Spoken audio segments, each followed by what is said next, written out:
खामोशाई, खामोशाई।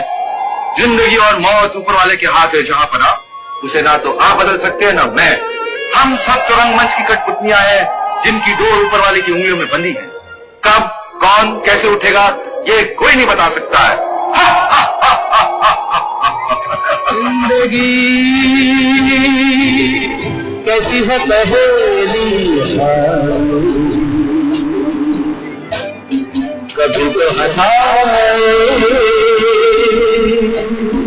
कभी ये रुलाए, तो हंसाए कभी ये रुलाए।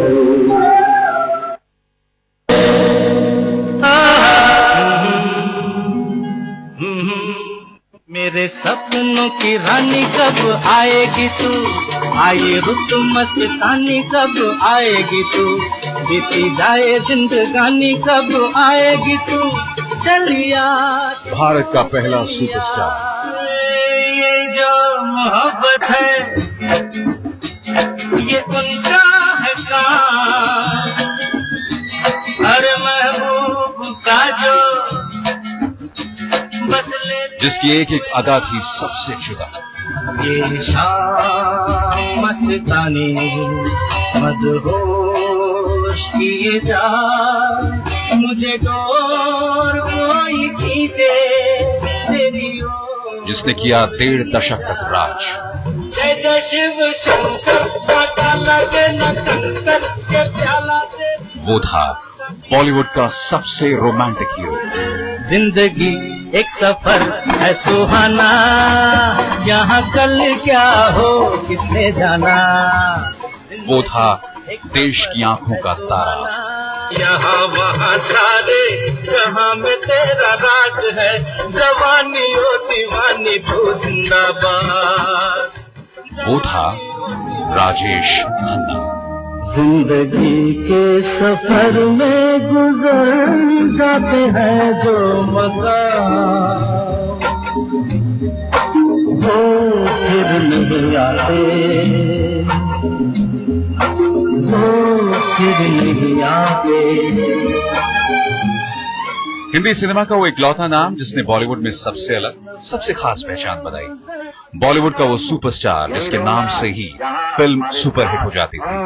आज वो हम सबको छोड़कर चला गया। कैसी है पहेली,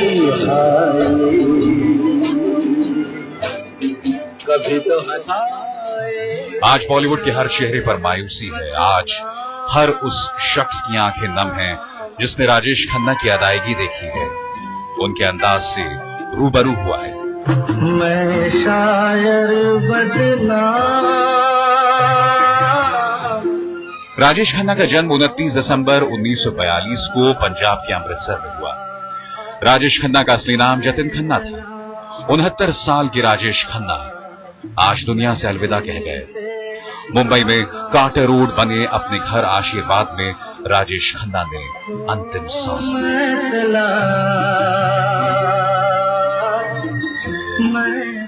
आज हम आपको राजेश खन्ना की जिंदगी के एक एक पहलू से रूबरू कराएंगे। आज हम आपको राजेश खन्ना की जिंदगी की एक एक दास्तान सुनाएंगे। राजेश खन्ना के बारे में वो सब बताएंगे जिसके बारे में आपने शायद आज से पहले ना सुना हो। तो देखिए हिंदुस्तान के पहले सुपरस्टार की कहानी। किसी की धुन में धड़कते दिल के तराने लिए, मिलन की मस्ती भरी आंखों में हजारों सपने सुहाने लिए हो। राजेश खन्ना बॉलीवुड की वो शख्सियत है जिनका हर स्टाइल, हर कहानी उनके फैंस के दिमाग में घूमते हैं। राजेश खन्ना गुजरे जमाने की याद बनकर आज भी सबके जहन पर काबिज है।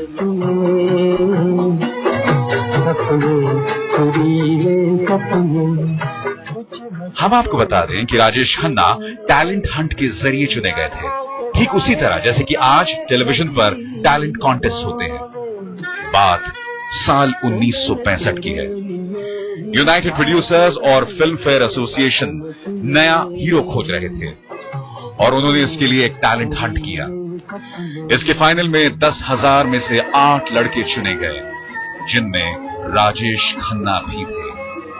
और आखिर में राजेश खन्ना विजेता घोषित हुए। यार दीवाना होता है, मस्ताना होता है। लोग ये तो जानते हैं कि राजेश खन्ना का असली नाम जतिन खन्ना था, लेकिन ये कम ही जानते हैं कि उन्होंने अपने अंकल के कहने पर नाम बदला था। ये भी कम ही लोग जानते हैं कि राजेश खन्ना को उनके नजदीकी रिश्तेदारों ने गोद लिया था और उन्हें बड़े ही लाड प्यार से पाला था। खुशी से हर गम से बेगाना होता है। मेरे सपनों की रानी कब आएगी तू, ये जो मोहब्बत है जिंदगी कैसी है पहेली, हाय जय जय शिव शंकर, कांटा लगे न कंकर।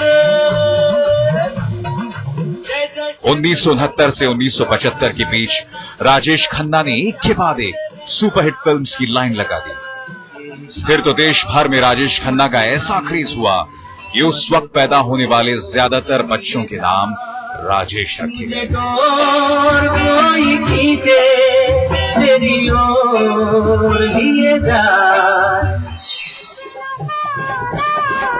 यूं ही तुम मुझसे बात करती हो। देश भर में राजेश खन्ना की दीवानगी बढ़ती ही जा रही थी। ऐसे में राजेश खन्ना को नया नाम मिला। जी हां, बॉलीवुड उन्हें काका कहकर पुकारने लगा। हम आपको बता दें कि उस वक्त एक कहावत बहुत मशहूर हुई, ऊपर आका नीचे काका। जिंदगी में भी मेरी आ जाओ, चला जाता हूँ किसी की धुन में, धड़कते दिल के तराने लिए।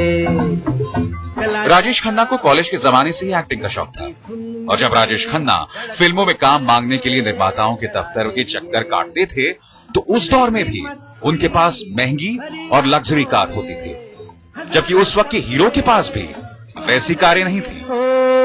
चला जाता हूँ अकेले हैं, चले आओ। टैलेंट हंट जीतने के बाद राजेश खन्ना का संघर्ष खत्म हुआ और उन्हें जीपी सिप्पी की पहली फिल्म राज के लिए साइन किया गया, वो भी बबीता जैसी बड़ी स्टार के साथ। लेकिन राजेश खन्ना की जो पहली फिल्म रिलीज हुई उसका नाम था आखिरी खत, जो साल 1967 में रिलीज हुई। ये रेशमी जुल्फें, फिल्म आराधना और दो रास्ते की जबरदस्त सफलता के बाद राजेश खन्ना सीधे शिखर पर पहुंच गए और उन्हें हिंदी सिनेमा के पहले सुपरस्टार की उपाधि मिली। रात नशीली मस्त समा है, फैंस क्या होते हैं मुझसे पूछो। कहा जाता है कि जब किसी स्टूडियो या किसी निर्माता के दफ्तर के सामने राजेश खन्ना की सफेद कार रुकती थी तो लड़कियां उसे चूम लेती थी। हम आपको बता दें कि कार लिपस्टिक के निशानों से गुलाबी हो जाती थी। जिंदगी कैसी है पहेली, हाय। राजेश खन्ना के फैंस उनके एक एक अंदाज, उनके एक एक पहनावे की नकल करते थे। राजेश खन्ना के चलते गुरु कुर्ते काफी मशहूर हुए और लोगों ने उनके जैसे कुर्ते भी सिलवाए।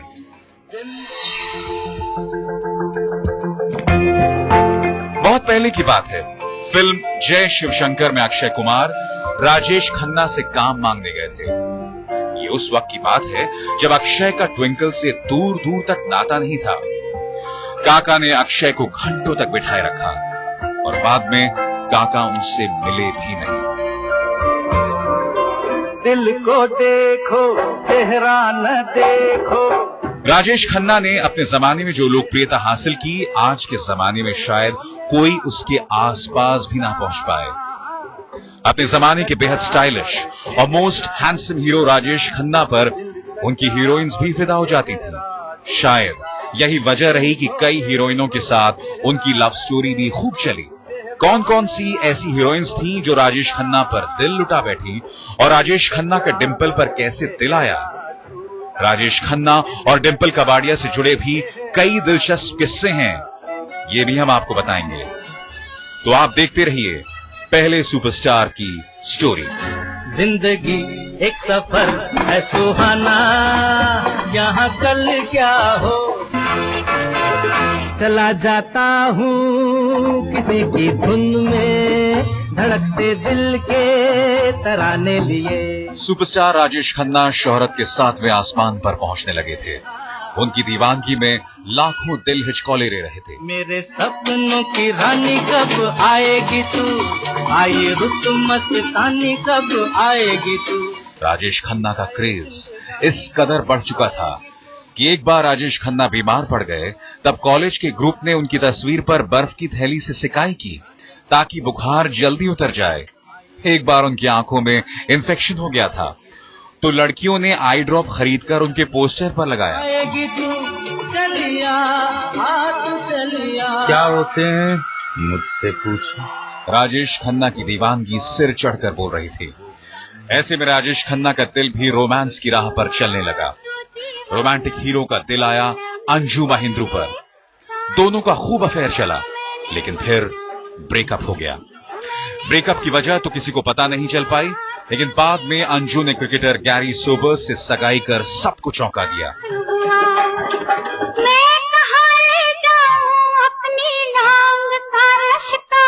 मुमताज और शर्मिला टैगोर के साथ राजेश खन्ना की जोड़ी को काफी पसंद किया गया। मुमताज के साथ राजेश खन्ना ने पूरी 8 सुपरहिट फिल्में दी।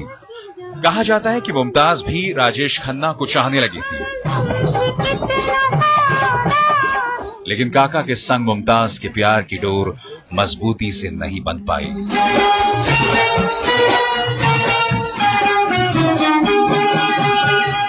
मेरे सपनों की रानी कब आएगी तू। राजेश खन्ना की शोहरत बढ़ती ही जा रही थी। एक बार अहमदाबाद में एक फिल्मी समारोह आयोजित किया गया। इसके लिए मुंबई से चार्टर्ड प्लेन के जरिए कुछ खास सितारों को बुलाया गया। इस प्लेन में राजेश खन्ना सुपरस्टार की हैसियत से मौजूद थे। डिंपल राज कपूर की खोज थी, लिहाजा उन्हें भी इस प्लेन में जगह मिली। जब सभी कलाकार प्लेन में बैठे थे तो डिंपल की बगल वाली सीट खाली थी। राजेश ने उनसे पूछा कि क्या मैं सीट पर बैठ सकता हूं, तो डिंपल की तरफ से जवाब आया, श्योर सर, क्योंकि डिंपल के लिए इससे बड़ी खुशी की बात हो ही नहीं सकती थी। इसके बाद फिल्म समारोह में भी दोनों की बराबर मुलाकात होती रही। डिंपल के जहन में राजेश जैसे बस गए थे, लेकिन मुंबई पहुंचने के बाद ये मुलाकातें और भी गहरी हो गईं। कभी रेस्टोरेंट तो कभी समंदर किनारे। एक दिन समंदर किनारे पूनम की रात थी। डिंपल राजेश साथ में घूम रहे थे। अचानक उस दौर की सुपरस्टार ने डिंपल के सामने शादी का प्रस्ताव रख दिया और डिंपल उसे ठुकरा नहीं पाई। राजेश खन्ना ने साल 1973 में छोटी उम्र की डिंपल से शादी कर ली, लेकिन साल 1984 में राजेश और डिंपल के रिश्तों में खटास आई और दोनों अलग हो गए। लेकिन आज एक सुपरस्टार सिर्फ यादें छोड़ गया है। वो अपनी जिंदगी में कभी ना भुलाने वाले किस्से कहानियां छोड़ गया है। राजेश खन्ना की जिंदगी के अभी कई और ऐसे किस्से हैं जिसे आप सुनना चाहेंगे, तो देखते रहिए सुपरस्टार की स्टोरी। सावन जो अगन लगाए उसे कौन बुझाए। मेरे सपनों की रानी कब आएगी तू, आए रुत मस्तानी कब आएगी तू। राजेश खन्ना को साल 1969 में फिल्म आराधना से पहली कामयाबी मिली। इसके बाद एक के बाद एक राजेश खन्ना ने 14 सुपरहिट फिल्में दी। साल 1971 राजेश खन्ना के लिए सबसे यादगार साल रहा। कटी पतंग, आनंद, आन मिलो सजना, महबूब की मेहंदी, हाथी मेरे साथी, अंदाज जैसी सुपरहिट फिल्में रिलीज हुई। इसी साल राजेश खन्ना को फिल्म आनंद में शानदार अभिनय के लिए लगातार दूसरी बार फिल्म फेयर पुरस्कार से नवाजा गया। राजेश खन्ना ने 3 बार फिल्म फेयर अवार्ड जीता, जबकि वो 14 बार नॉमिनेट हुए। चिंगारी। हम आपको बता दें कि बचपन में रवि कपूर यानी जितेंद्र काका के क्लासमेट थे। जितेंद्र जब पहली बार फिल्म को ऑडिशन देने गए थे तो राजेश खन्ना ने ही उन्हें ट्रेनिंग दी थी। हम आपको यह भी बता दें कि राजीव गांधी के कहने पर राजेश खन्ना राजनीति में आए और कांग्रेस से उन्होंने चुनाव भी लड़ा। सियासत में वो जीते भी और हारे भी। लाल कृष्ण आडवाणी को राजेश खन्ना ने चुनाव में कड़ी टक्कर दी और शत्रुघ्न सिन्हा को हराया भी। आज राजेश खन्ना हमारे बीच नहीं है। काफी दिनों से बीमार चल रहे काका ने दुनिया से अलविदा कह दिया। राजेश खन्ना सिर्फ एक सुपरस्टार का नाम नहीं है, ये एक खासियत है, ये एक गुण है और यही वजह है कि उन्होंने अपने फैंस के जहन में एक अमिट छाप छोड़ दी है।